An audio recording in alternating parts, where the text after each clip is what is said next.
Muy bien, mi nombre es Carlos Delgado y vamos a hablar hoy sobre los trastornos del ácido base. ¿Qué son estos trastornos?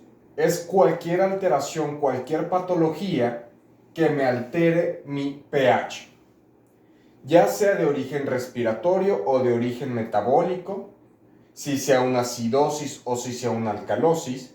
El común denominador de todas estas enfermedades del trastorno ácido base va a ser que se va a afectar el pH. ¿Pero qué es el pH? El pH es la cantidad de hidrogeniones que existen en el plasma. A menor cantidad de hidrogeniones va a existir una acidosis. A mayor cantidad de hidrogeniones va a ser una alcalosis. Entonces, si yo tengo más pH, me va a indicar una alcalosis. Y si yo tengo menos pH, una cantidad de pH menor, va a ser una acidosis. El pH normal tiene un rango de 7.35 a 7.45. Pero nosotros también nos fijamos en otros parámetros para poder decidir la etiología del trastorno. Nos vamos a fijar en el dióxido de carbono, en el CO2 y en el bicarbonato. El CO2 tiene un comportamiento respiratorio, porque nosotros eliminamos el CO2 mediante la expiración. Y el bicarbonato tiene un componente metabólico porque se produce a nivel renal.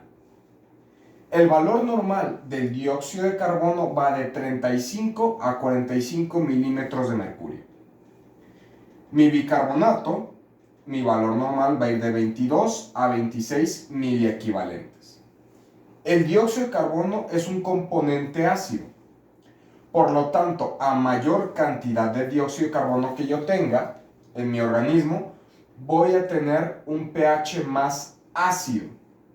En cambio, si yo tengo una disminución de dióxido de carbono, yo voy a tener un pH más alcalino. El bicarbonato es todo lo contrario. Tiene un componente alcalino. El bicarbonato es alcalino. Por lo tanto, si yo tengo mucho bicarbonato, voy a tener un pH alcalino, y si yo tengo poco bicarbonato, voy a tener un pH ácido. Como ya les dije, el CO2 tiene un comportamiento respiratorio y les dije que se eliminaba mediante la expiración. Por lo tanto, si un paciente cursa con algún trastorno que le dificulte o que disminuya la cantidad de respiraciones, que se afecte el centro respiratorio y tenga una bradipnea, el paciente no va a poder sacar el dióxido de carbono. Por lo tanto, el paciente va a estar acidótico. En cambio, si el paciente tiene una respiración, digámosle de Kussmaul, una taquipnea, el paciente va a tener una alcalosis. ¿Por qué? Porque el paciente va a estar sacando todo el dióxido de carbono.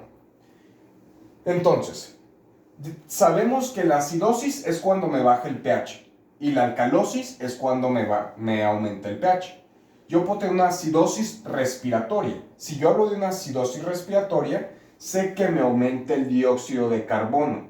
¿Por qué? Porque yo les había dicho que el dióxido de carbono es un componente ácido. Por lo tanto, si yo tengo una acidosis respiratoria, ¿cómo se va a ver manifestado? Con un dióxido de carbono mayor a 45, porque su límite máximo es 45, y va a respetar el componente de acidosis y va a tener una disminución del pH. Entonces, por el otro lado, si yo tengo una alcalosis respiratoria, voy a tener un aumento de mi cantidad de dióxido de carbono.